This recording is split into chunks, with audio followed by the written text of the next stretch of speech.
आठवां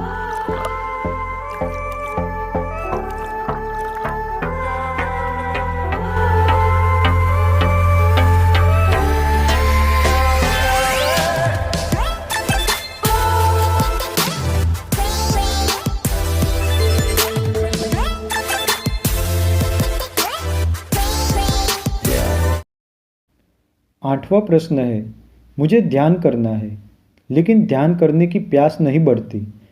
ध्यान बहुत बोरिंग सा लगता है। और दूसरा प्रश्न था कि मन कहता है कि बहुत ध्यान कर लिया, इतना ही कर, ध्यान से कुछ भी प्राप्त होने वाला नहीं है। ध्यान करने की इच्छा है आप में, लेकिन ध्यान बोरिंग सा लगता है। उसका इतना ही अर्थ है कि आप में ध्यान करने के लिए तीव्र इच्छा नहीं है। दूसरी बात यह है कि आप अपने मन से डर रहे हैं कि कहीं मैं अकेला बैठूं और मन कोई पुरानी दुख भरी यादें ना दिखा दे, कहीं मन मेरे भविष्य के बारे में चिंताग्रस्त न कर दे, कहीं मन जीवन की सच्चाई ना बता दे। तीसरा कारण यह है कि हमारी मन की गहराई तक हमने यह बात नहीं जानी है कि हमें कुछ भी पता नहीं है। सभी लोग YouTube पे तरह तरह के वीडियोस देखते हैं जिसमें बताया जाता है कि ध्यान में क्या अनुभव होते हैं। कुंडलिनी के बारे में बताया जाता है, ऊर्जा चक्र के बारे में समझाया जाता है। हम सब कुछ सुनकर मान लेते हैं, सस्ते में जानकारी ले लेते हैं, परिश्रम करना नहीं चाहते। हमें यह संदेह भी नहीं होता कि क्या यह सब सच भी है या नहीं। हम आंख बंद कर वीडियो में सुनी सभी बातों पर यकीन कर लेते हैं। यह ऐसी ही बात हुई कि बहुत भूख लगी है लेकिन खाना बनाकर खाना नहीं है। आंख बंद कर इमेजिन कर लेना कि मैंने खाना खा लिया।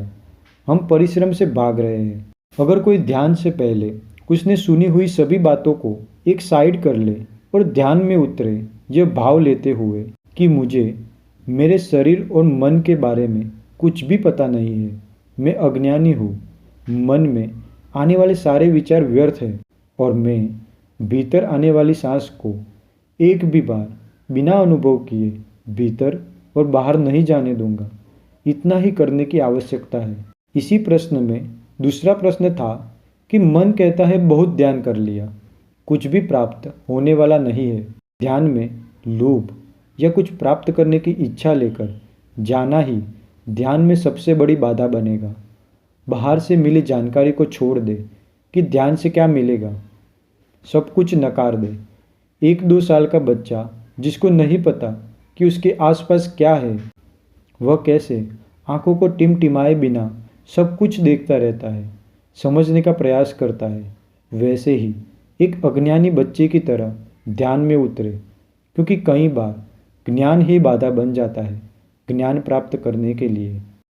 9वां प्रश्न यह है, क्या ध्यान करने से हम पागल हो सकते हैं?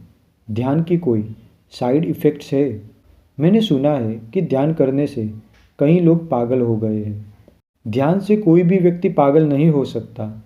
ध्यान की साइड इफ़ेक्ट्स नहीं है, लेकिन अगर कोई व्यक्ति अच्छी चीज़ भी गलत तरीके से करेगा तो प्रॉब्लम तो आएगी।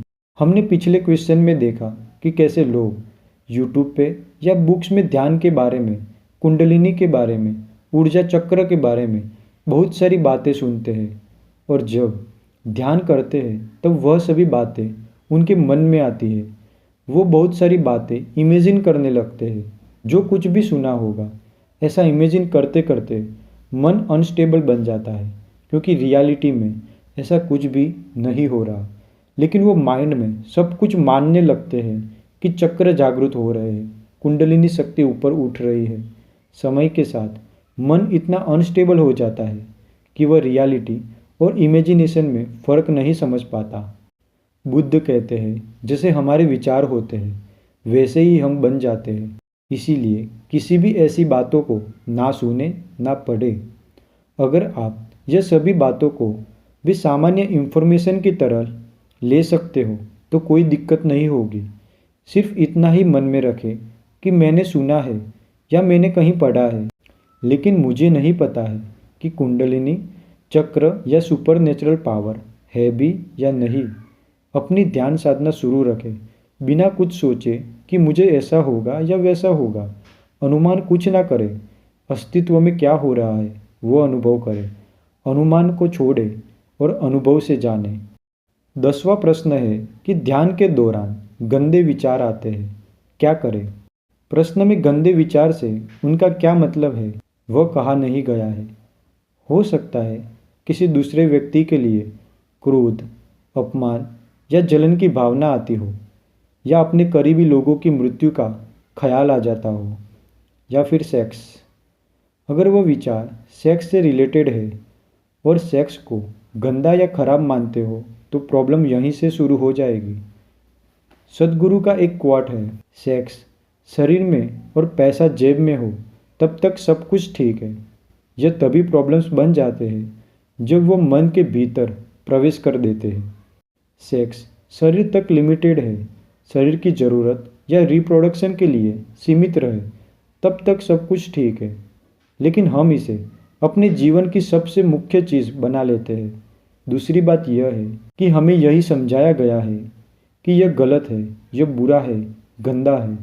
हम उसे भुलाने का प्रयास करने लगते हैं, लेकिन किसी को भूलने के लिए भी उसे निरंतर याद करना पड़ता है कि मुझे ये नहीं करना, मुझे ये भूल जाना है।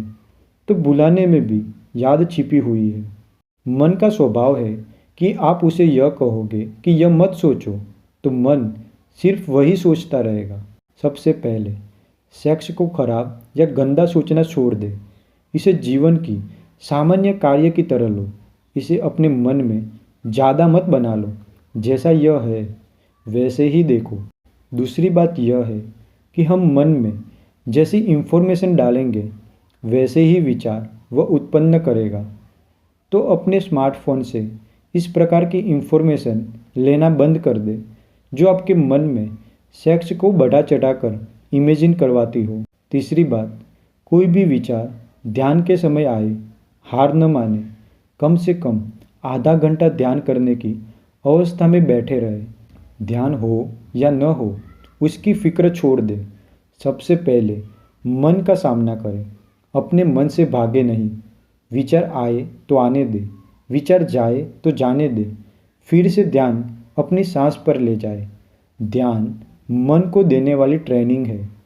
जैसे छोटे बच्चे को अल्फ़ाबेट ए लिखाना सिखाना हो तो उसे बार बार ए को दोहराना होगा, वैसे ही बार बार ध्यान करेंगे तो एक दिन ध्यान में प्रवेश कर पाएंगे।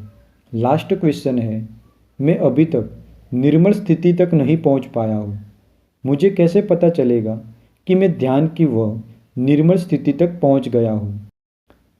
जैसे आपको यह पता है कि आपका मन ध्यान की वह निर्मल स्थिति तक नहीं पहुंचा है, वैसे ही आपको यह भी पता चल जाएगा कि आप वहां पहुंच चुके हो। जैसे एक प्यासा आदमी पानी पीने के लिए तरसता है और जैसे ही पानी पीता है वह शांत हो जाता है क्योंकि उसकी पानी पीने की इच्छा नहीं रहती। वैसे ही जब आपका मन निर्मल हो जाएगा, आपकी निर्मल स्थिति तक पहुंचने की प्यास छिप जाएगी। जैसे एक प्यासा आदमी पानी का आनंद लेता है, वैसे ही आप उसका आनंद और शांति अनुभव करेंगे।